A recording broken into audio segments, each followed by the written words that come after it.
This is the front page of the Intel on November the 11th. I think it's about half of the front page. Mayor Platt declared November 11th as a holiday. Mayor Platt was the mayor of Belleville at the time. It was reported that people began appearing on the streets of Belleville at 4 o'clock in the morning. 6 a.m. Belleville time was the official start of the armistice. It was 11 o'clock in France where the armistice was signed. People flowed into the streets. Mayor Platt had the fire bell rung. Bells began to ring from the churches and whistles were blowing from the city's factories. Can you imagine that at 6 o'clock in the morning? Cheering was heard in the streets and horns were blaring. Bonfires were started on street corners. I don't know what the fire department thought of that, but a Thanksgiving service was held at 11 o'clock. At 1 o'clock, a parade formed, composed of the City Council, 15th Regimental Band, the GWVA. I couldn't figure that out. I thought maybe it was the Great War Veterans Association. School children, bugle band, depot battalion, Johnson's pipe band, citizens on foot, floats, decorated autos, and the fire brigade. It began at the market square, marched around the city, and ended up at the armories where speeches were made. In the evening, there were fireworks and general rejoicing. It was reported that downtown businesses were decorated with flags and banners, and many private homes were decorated with flags as well. That week, it was reported the influenza epidemic was continuing to spread around the civilized world. The ravages in Canada were not confined to the city, but were spreading elsewhere. Medical experts were baffled by the spread of the disease, and later in the week, it was reported that it was raging in the north, affecting even First Nations people who were living in isolated areas. Corby's Distillery wanted men to shovel coal for a wage of $4 a day. Next slide, please. I was quite intrigued by this. This was an ad for Carnation Milk. It's the same kind of can as we have now, 100 years later.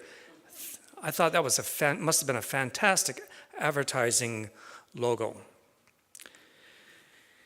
It was reported that nearly all the German dukes and kings of the German provinces had abdicated. Kaiser Wilhelm was reported to be heading for Holland. There was general strife rocking the German countryside as the socialists started to take over, and German soldiers' councils were preventing the high officers from escaping. Europe was the scene of emerging countries such as Latvia and Poland. Next slide. This was one of the titles in the Belleville Intelligencer that week. I can't remember what else goes with it, so we'll go on. Every day that week, there were reports in the Intel about casualties from World War I. So even after the armistice was signed, they were updating the list of casualties. And so we have here on November 12th that F.G. Adams and R.I. Conway of Belleville and C. Miracle of Point Anne were reported as wounded, and that E.J. Moore was reported as killed. Next slide. There was concern about the aviation camp at Deseronto, that it was going to be closed down. The rumor had circulated in one of the local newspapers, and the aviation headquarters denied any orders had been received to close the camp. Next slide, please.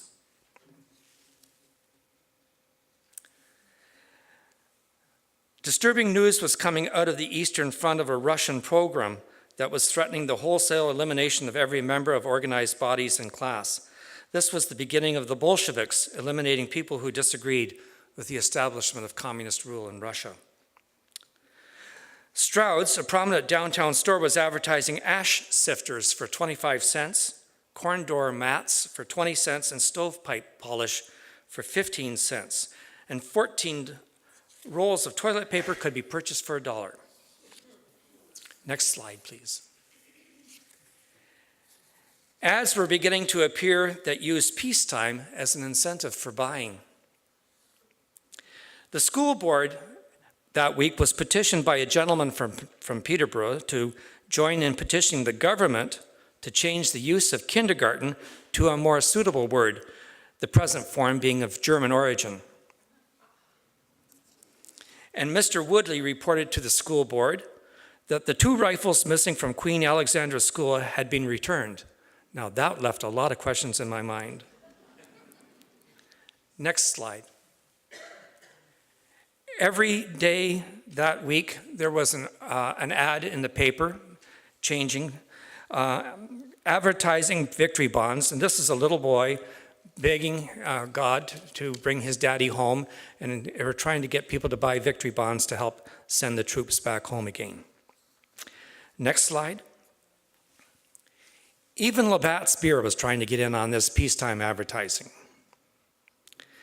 And finally, Miss Cross of Madoc was recognized by the Red Cross for knitting 463 pairs of socks for the soldiers overseas.